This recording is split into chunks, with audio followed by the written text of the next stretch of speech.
வணக்கம் மக்களே. நம்ம கார்த்திக் கதையில ஜனவரி 13 என்ன நடக்க போகுது அப்படிங்கறத பத்தி தாங்க இந்த வீடியோல இப்ப நம்ம பார்க்க போறோம். இந்த வீடியோவுக்கு மறக்காம லைக் பண்ணிக்கோங்க. நீங்க லைக் பண்றதுதான் எங்களுக்கு அடுத்து வீடியோ போடுறதுக்கு ரொம்பவே இன்ட்ரெஸ்டிங்கா இருக்கும். ஸோ மறக்காம லைக் பண்ணிட்டு இந்த வீடியோவை பாருங்க. என்ன நடக்குது அப்படின்னு பாத்துக்கிட்டீங்கன்னா, நம்ம ஹீரோ வந்துட்டு அந்த பரமேஸ்வரி யாரு அப்படின்னு எங்க பார்த்தாலுமே விசாரிச்சுக்கிட்டு இருக்காரு. ஆனா அவருக்கு ஒரு சரியான ஆதாரம் கிடைக்கல. பரமேஸ்வரி எப்படி இருப்பாங்க அப்படிங்கறத கண்டுபிடிச்சிட்டாலே நம்ம ஹீரோ வந்து ஆல்மோஸ்ட் உண்மையை நிரூபிச்சிருவாரு. அவங்க பாட்டி மேல எந்த தப்பும் இல்லை அப்படிங்கிற ஆதாரத்தை நிரூபிச்சிருவாரு. ஆனா அவங்கள கண்டுபிடிக்க முடியல. சண்முகம் ஏதோ ஒரு விஷயத்த பரமேஸ்வரி கிட்ட சொல்லிட்டு போய் இருக்கிறதுக்கு வாய்ப்புகள் இருக்கு அப்படின்னு தான் நம்ம ஹீரோ நினைச்சு பரமேஸ்வரிய தேடிக்கிட்டு இருக்காரு.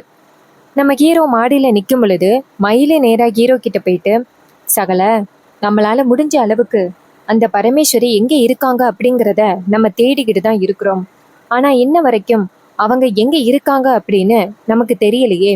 இப்போ என்ன பண்றது அப்படின்னு பேச ஹீரோ சொல்றாரு, கூடிய சீக்கிரம் அவங்க எங்க இருக்காங்க அப்படிங்கிறத கண்டுபிடிச்சுதான் ஆகணும். அதுக்கு என்ன பண்றதுன்னு எனக்கு ஒன்றும் புரியல. அப்ப மயில சொல்றாரு, சகல, அவங்க போட்டோ கிடைச்சா கூட பரவாயில்ல, அந்த போட்டோவை காமிச்சாவது கூட அவங்க எங்க இருக்காங்க அப்படிங்கிறத நம்ம கண்டுபிடிச்சிடலாம். பட் அவங்க போட்டோ கூட எங்க இருக்குன்னு எனக்கு தெரியல. அவங்க எங்க இருக்காங்க அப்படிங்கிற விவரம் கூட தெரியல. இப்போ என்ன பண்றதுன்னு தெரியல மாப்பிள்ள அப்படின்னு சொல்லி ரெண்டு பேருமே தீவிரமா பேசிக்கிட்டு இருக்காங்க. அப்பதான் நம்ம ஹீரோயின் அந்த இடத்துக்கு வராங்க. வந்துட்டு, என்ன நீங்க ரெண்டு பேரும் ஏதோ தீவிரமா ஆலோசனை பண்ணிக்கிட்டு இருக்கீங்க, என்ன அப்படின்னு என்கிட்டயே சொன்னீங்கன்னா நல்லா இருக்கும். அப்ப மயிலு சொல்றாரு, ரேவதி, இது மாதிரி பாட்டி மேல எந்த தப்பும் இல்லை அப்படிங்கிறத நிரூபிக்கிறதுக்காக இருந்த ஒரே ஆதாரம் சண்முகம் தான். ஆனா அவர் இறந்துட்டாரு.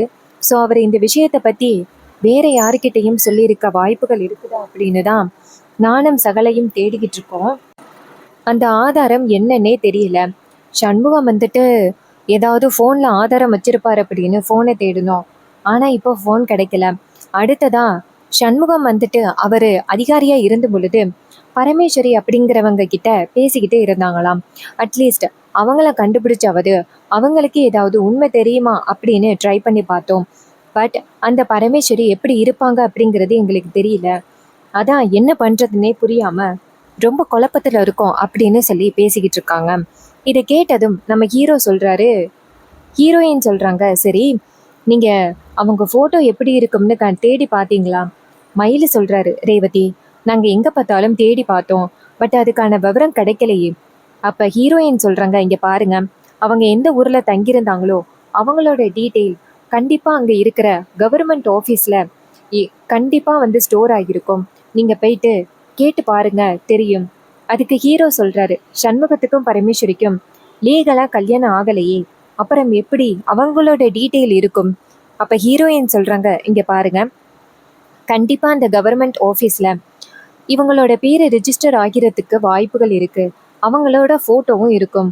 அதை வச்சே கண்டுபிடிக்கலாமே அப்படின்னு ஹீரோவும் சரி அப்படின்னு சொல்லிட்டு மயிலும் ஹீரோவும் சேர்ந்து நேரா அதே பரமேஸ்வரியோட ஊருக்கு போறாங்க.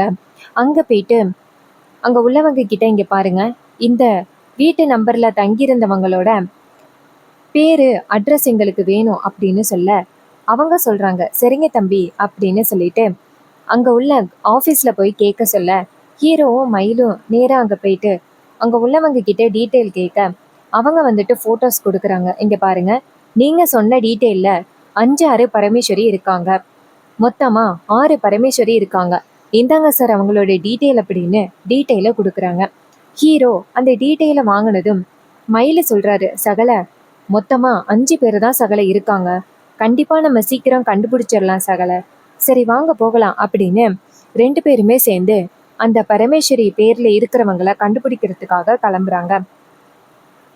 ஒவ்வொரு பரமேஸ்வரி வீட்டுக்கும் போயிட்டும் தேடி பாக்குறாங்க. அதுல ஒரு பரமேஸ்வரியோட பேரு மட்டும் மிஸ் ஆகுது. அவங்க எங்க போனாங்க அப்படின்னு யாருக்குமே தெரியல. மயில சொல்றாரு, சகல, இந்த பரமேஸ்வரியா தான் அவங்களா இருக்கிறதுக்கு வாய்ப்புகள் இருக்கு. ஏன்னா அவங்கள பத்தின டீட்டெயில் தான் நமக்கு இன்னும் கிடைக்கவே இல்லை. ஸோ கண்டிப்பா இது அவங்களா இருக்கிறதுக்கு வாய்ப்புகள் இருக்கு சகல அப்படின்னு சொல்லி பேசிக்கிட்டு இருக்காங்க. அதுக்கப்புறம் சரி, அந்த பரமேஸ்வரி போட்டோ எப்படி இருக்கும் அப்படிங்கிறத தேடுறாங்க. அப்பதான் அவங்களோட ஒரு போட்டோ கிடைக்குது. அந்த போட்டோவை வச்ச பார்த்ததோட நம்ம ஹீரோவுக்கு ரொம்ப அதிர்ச்சி. இவங்க தானே நம்ம வீட்டுல வேலை பார்த்தவங்க. மயிலு சொல்றாரு, ஆமா சகல, இவங்க நம்ம வீட்டுல வேலை பாக்குறவங்க தான். என்ன சகல இது, ரொம்ப நாள் ஆதாரம் வீட்லயே இருந்திருக்கு போல. சரி, இதை இப்பவே கொண்டு போய் நம்ம அத்தை கிட்ட கேட்கணும் அப்படின்னு சொல்லிட்டு நேரா வீட்டுக்கு வராங்க. அப்ப ஹீரோ சொல்றாரு, இத்தனை நாளும் நம்ம வீட்லயே ஒரு ஆதாரம் இருந்திருக்கு, இது தெரியாம நம்ம எங்க பார்த்தாலும் தேடிக்கிட்டு இருந்திருக்கமே, சரி வாங்க அப்படின்னு சொல்லிட்டு வீட்டுக்கு வராங்க. வீட்டுக்கு வந்துட்டு மீனாட்சியே தேடுறாங்க. அவங்க கிச்சன்ல இருக்க நம்ம ஹீரோ நேரா நேரா அவங்க கிட்ட போயிட்டு, இங்க பாருங்க, உங்ககிட்ட ரொம்ப முக்கியமான ஒரு விஷயம் பேசணும், இது மாதிரி சொல்லுங்க, உங்க உண்மையான பேர் என்ன அப்படின்னு சொல்லுங்க.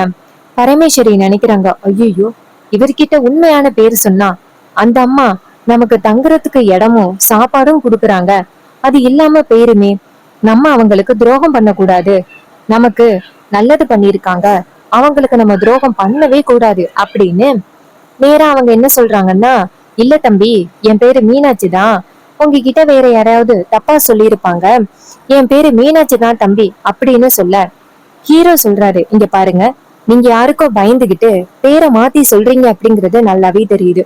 உங்க பேரு பரமேஸ்வரி அப்படின்னு தெரியும், சரி உங்களுக்கு சண்முகத்தை தெரியுமா அப்படின்னு சொல்ல இது கேட்டதும் பரமேஸ்வரி ஒரு நிமிஷம் ஷாக் ஆகுறாங்க.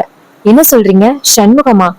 அப்ப மயிலு சொல்றாரு, ஆமா, உங்களுக்கு சண்முகத்தை தெரியும்ல, 30 வருஷத்துக்கு முன்னாடி கான்ஸ்டபிளா இருந்தவரு, உங்களுக்கு தெரியாதுன்னு சொல்லாதீங்க. அப்ப பரமேஸ்வரி சொல்றாங்க, தம்பி உங்ககிட்ட கொஞ்சம் தனியா பேசணும், மாடிக்கு வாங்க அப்படின்னு சொல்லிட்டு நேரா மாடிக்கு போறாங்க. அங்க போனதும் ஹீரோ சொல்றாரு, இங்க பாருங்க, அந்த சண்முகம் இறக்கும் பொழுது உங்ககிட்ட ஏதாவது சொல்லிட்டு போனாரா? அப்ப நம்ம மீனாட்சி பரமேஸ்வரி அழுகுறாங்க. தம்பி அவர் அப்படி என்னை விட்டுட்டு போவாரு அப்படின்னு நான் நினைச்சு கூட பார்க்கவே இல்லை. அப்ப ஹீரோ சொல்றாரு, இங்க பாருங்க, அது எல்லாமே அந்த முத்து தான் காரணம், அவன் தான் அப்படிப்பட்ட ஒரு காரியத்தை பண்ணிட்டான், அதனாலதான் அவர் இறந்துட்டாரு. ஆனா அவரு மட்டும் அன்னைக்கு உண்மையை சொல்லியிருந்தா என் குடும்பம் ஒண்ணு சேர்ந்திருக்கும். இதை கேட்டதும் பரமேஸ்வரி சொல்றாங்க, என்ன தம்பி சொல்றீங்க? ஹீரோ சொல்றாரு, ஆமா, சிவகாமி பாட்டியோட இறப்புக்கு காரணம் என்னோட பாட்டி தான் அப்படின்னு இன்னமும் என் அத்தை என் குடும்பத்து மேல பயங்கர கோபத்தோட இருக்காங்க. அவங்களுடைய கோபத்தை குறைக்கிறதுக்கான முக்கிய ஆதாரம் அந்த சண்முகம் சொல்ல வேண்டிய ஆதாரம் தான், இதுக்கெல்லாம் காரணம் அந்த முத்து தான் அப்படின்னு. ஆனா அதுக்கான ஆதாரம் இது கையில எதுவுமே கிடைக்கவே இல்லை. சண்முகமும் இறந்துட்டாரு, அவரோட போன்ல ஏதோ ஒரு ஆதாரத்தை கொடுத்துட்டு போயிருக்காரு, ஆனா அந்த போனும் காணாம போயிட்டு. இப்போ எங்களுக்கு எந்தவித ஆதாரமும் கிடைக்காம குழப்பத்துல இருக்கோம். கடைசியா இருந்த ஒரே ஒரு நம்பிக்கை நீங்க தான். அதான் உங்ககிட்ட சண்முகம் ஏதாவது சொல்லிட்டு போனாரா அப்படின்னு கேக்குறோம். அப்ப பரமேஸ்வரி சொல்றாங்க, தம்பி இத்தனை நாளா இந்த உண்மையதான் தம்பி நான் சொல்லியே ஆகணும் அப்படின்னு ஊரு ஊரா தெரிஞ்சேன். அவரு எந்த டீட்டெயிலையும் என்கிட்ட சொல்லிட்டு போகல, அவரு ஒரு பேப்பரை மட்டும் என் கையில குடுத்துட்டு போனாரு, அந்த பேப்பர்ல தான் ஆதாரம் இருக்கு அப்படின்னு சொல்ல மயிலு சொல்றாரு, என்ன ஆதாரம்? அப்ப அவங்க சொல்றாங்க, தம்பி அன்னைக்கு அந்த சிவகாமி அம்மா இறந்தாங்கல்ல, அதுக்கான ஆதாரத்துக்கான ஒரு பேப்பரை என்கிட்ட கொடுத்தாரு, விஷயத்த சொன்னாரு, அந்த முத்து என்கிட்ட காசு கொடுத்துட்டான், காசுக்கு ஆசைப்பட்டு உண்மைய சொல்லாம விட்டுட்டேன், அதுக்கப்புறம்தான் உண்மைய சொல்லாம விட்டது ரொம்ப பெரிய தப்பு அப்படின்னு நான் புரிஞ்சுக்கிட்டேன். பல தடவை உண்மைய சொல்றதுக்கு முயற்சி பண்ணேன், ஆனா அந்த முத்து என்னை மிரட்டி உண்மைய சொல்லக்கூடாது அப்படின்னு என்னை தடுத்து ரொம்பவே என்னை பயமுறுத்திட்டான். அதனால உண்மைய சொல்லாம விட்டுட்டேன் அப்படின்னு அவரு என்கிட்ட ரொம்பவே வருத்தப்பட்டு சொன்னாரு. எப்படியாவது இந்த உண்மையை நீ சொல்லிரு அப்படின்னு என்கிட்ட அந்த பொறுப்பை ஒப்படைச்சிட்டு போனாரு. இப்போ இது உங்ககிட்ட ஒப்படைக்கிறதுக்கு தான் நான் இத்தனை நாளும் காத்துக்கிட்டு இருந்தேன். இப்போ நீங்க என் கண்ணு முன்னாடி வந்துட்டீங்க, இப்பவே உங்ககிட்ட இந்த ஆதாரத்தை ஒப்படைக்கிறேன் அப்படின்னு மீனாட்சி பரமேஸ்வரி நேரா அவங்க ரூமுக்கு போயிட்டு அந்த ஆதாரத்தை எடுத்துட்டு வந்துட்டு நேரா ஹீரோ கிட்ட கொடுக்குறாங்க. ஹீரோ அந்த பேப்பர்ஸ வாங்கிட்டு ரொம்ப ஷாக் ஆகுறாரு. இதுதான் அந்த ஆதாரம், இதுதான் அந்த சிவகாமி இறப்புக்கான ஆதாரம் அப்படின்னு அந்த பேப்பர்ஸ வாங்கிக்கிட்டு நேரா அந்த பரமேஸ்வரி கிட்ட, இங்க பாருங்க, அந்த சண்முகம் உங்ககிட்ட சொன்ன விஷயத்த அத்தை கிட்ட சொல்லுவீங்களா? அதுக்கு அவங்க சொல்றாங்க, கண்டிப்பா சொல்லுவேன் தம்பி, ஒரு குடும்பத்தை ஒண்ணு சேர்க்க சொல்லி என் புருஷன் என்கிட்ட ஒரு பொறுப்பை ஒப்படைச்சிட்டு போயிருக்காரு, அதை எப்படி தம்பி நான் விடுவேன், நான் கண்டிப்பா சொல்றேன் அப்படின்னு சொல்ல ஹீரோ ரொம்ப சந்தோஷப்படுறாரு. சரி வாங்க அப்படின்னு சொல்லிட்டு நேரா ஈஸ்வரிய பாக்குறதுக்காக போறாங்க. மயிலு சத்தம் போடுறாரு, அத்தை எங்க இருக்கீங்க, வாங்கத்த, உங்ககிட்ட ரொம்ப முக்கியமான ஒரு விஷயத்த சொல்லணும் அப்படின்னு.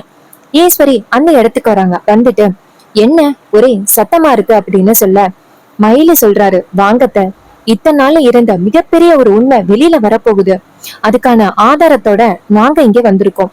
அப்ப வில்லி இத பாத்துட்டு ஆகா என்னவா இருக்கும், இவனுங்க அப்படி என்ன ஆதாரத்தை குடுக்க போறானுங்க அப்படின்னு பாக்க அப்ப ஹீரோ சொல்றாரு, இங்க பாருங்க, இத்தனை நாளும் வந்துட்டு யாரு மேல தப்பு அப்படின்னு நினைச்சுக்கிட்டு இருந்தோம், பாட்டி மேலதான் தப்பு அப்படின்னு நீங்க நினைச்சுக்கிட்டு இருந்தீங்க. உங்க அம்மாவோட இறப்புக்கு காரணம், ஆனா அவங்களோட இறப்புக்கு காரணம் பாட்டி திட்டினதுனால இல்ல, அவங்களோட சாப்பாட்டுல ஏதோ கலந்துருக்கு, அதனாலதான் அவங்க இறந்திருக்காங்க. அதுக்கான ஆதாரத்தோட வந்திருக்கேன், இங்க பாருங்க அப்படின்னு சொல்லிட்டு பேப்பர்ஸ குடுக்குறாங்க. அந்த பேப்பர்ஸ ஈஸ்வரி வாங்கி பார்த்துட்டு ஷாக் ஆகுறாங்க. வில்லி இத பார்த்துட்டு ஆகா இவன் உண்மைய ஒப்படைச்சிட்டானே, இப்ப மட்டும் அக்கா காரிக்கு உண்மை தெரிஞ்சு போயிடுச்சு அப்படின்னா இந்த குடும்பம் ஒண்ணு சேர்ந்துரும். அதுக்கப்புறம் நம்ம என்ன நினைச்சாலும் இந்த குடும்பத்தை ஒண்ணு சேர்க்கறதுக்கு துளி அளவு கூட வாய்ப்புகளே கிடையாது. இப்ப நம்ம என்ன பண்றது அப்படின்னு வில்லி நேரா அவங்க அக்கா கிட்ட, அக்கா அவன் எப்பேற்பட்ட பணக்காரன் அப்படின்னு உனக்கு நல்லாவே தெரியும், அவன் பணபலத்தை பயன்படுத்தி இப்படி ஒரு ரிப்போர்ட்ஸ ரெடி பண்ணி இருக்கான்க்கா. அப்ப ஹீரோ சொல்றாரு, இங்க பாருங்க நீங்க அப்படி சொல்லுவீங்கன்னு தெரியும், அதுக்கான ஆதாரத்தோட தான் வந்திருக்கேன் அப்படின்னு நேரா பரமேஸ்வரிய பார்த்து, அம்மா நீங்க உண்மையை சொல்லுங்க அப்படின்னு சொல்ல அவங்க நேரா ஈஸ்வரிய பார்த்து, இங்க பாருங்கம்மா அதுல இருக்கிறது எல்லாமே உண்மை, என் புருஷன் என்கிட்ட இந்த ஆதாரத்தை ஒப்படைச்சிட்டு போயிருக்காரு, ஒரு குடும்பத்தை உண்மை சேர்க்க சொல்லி என்கிட்ட பொறுப்பை ஒப்படைச்சிட்டு போயிருக்காரு. இத்தனை நாளும் உங்ககிட்ட கொடுக்கணும் அப்படின்னு தான் இத்தனை நாளும் நான் காத்துக்கிட்டு இருந்தேன். இப்போ நான் நினைச்ச மாதிரி நீங்களும் வந்துட்டீங்க. நீங்க யாருன்னு நான் தெரிஞ்சுக்கிட்டேன், யாருன்னு தெரியாம தான் இத்தனை நாளும் யாருகிட்ட குடுக்கறதுன்னு தெரியாம அல்லாடிக்கிட்டு இருந்தேன். நல்ல வேளை இந்த தம்பி என்ன கண்டுபிடிச்சிட்டாரு, அதனாலதான் என்னால இப்போ உண்மையை சொல்ல முடிஞ்சிச்சு.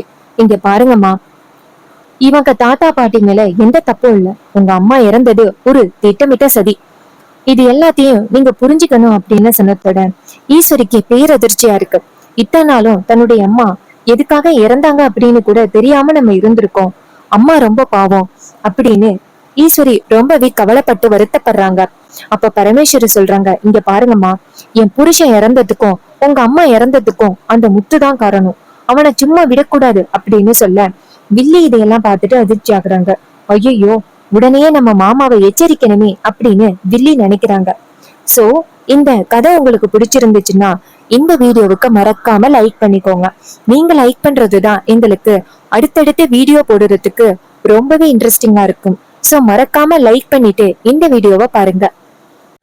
99 rupees காம்போ நிறைய பேருக்கு பிடிச்சிருக்குங்க, நிறைய ரிப்ளைஸ் வருது, எனக்கு ரொம்பவே ஹாப்பியா இருக்கு. 99 rupees காம்போ அந்த அளவுக்கு எல்லாருக்கும் ரொம்ப பிடிச்சிருக்கு. ஸோ இதே மாதிரி நிறைய காம்போ ஆஃபரை வந்து நம்ம பார்க்கலாம். ஸோ இப்போ புதுசா வந்து மறுபடியும் ஸ்டார் கிளிப் சேர்த்து 99 rupees காம்போ இப்போ ரீச் ஆயிருக்கு. ஸ்கை ப்ளூ அண்ட் ஒயிட் காம்பினேஷன்ல இந்த 99 rupees காம்போ ஆஃபரை நான் இப்ப உங்களுக்கு கொடுக்குறேன். ஸ்டார் கிளிப் ஒன்று, big size butterfly clip, small size butterfly clip, mini size flower clip and 1 big size flower clip, இது எல்லாமே சேர்த்து ஜஸ்ட் 99 rupees மட்டும்தாங்க. ஸோ உங்களுக்கு வேணும் அப்படின்னா மறக்காம கமெண்ட்ல ஆர்டர் பண்ணுங்க. ஸோ இதே மாதிரி நிறைய ஆஃபர்ஸை நம்ம அடுத்தடுத்த வீடியோவில் பார்க்கலாம். என்னுடைய சின்ன ஷாப்புக்கு உங்களுடைய சப்போர்ட்டை கொடுங்க. ஸோ கூடிய சீக்கிரம் நம்மளுடைய சப்ஸ்கிரைபர் நிறைய பேர் எஸ் எஸ் அப்படின்னு கமெண்ட் பண்ணியிருக்காங்க. அதுலேருந்து 3 பேரை செலக்ட் பண்ணி அவங்களுக்கு சீக்கிரம் நம்மளுடைய இந்த கிஃப்டை கொடுக்கலாம். ஸோ இதே மாதிரி இன்னுமே அப்டேட்ஸ் தொடர்ந்து பார்க்கணும் அப்படின்னு நினைச்சீங்கன்னா நம்ம சேனலை தொடர்ந்து வாட்ச் பண்ணுங்க. தேங்க்யூ ஃபார் வாட்சிங்.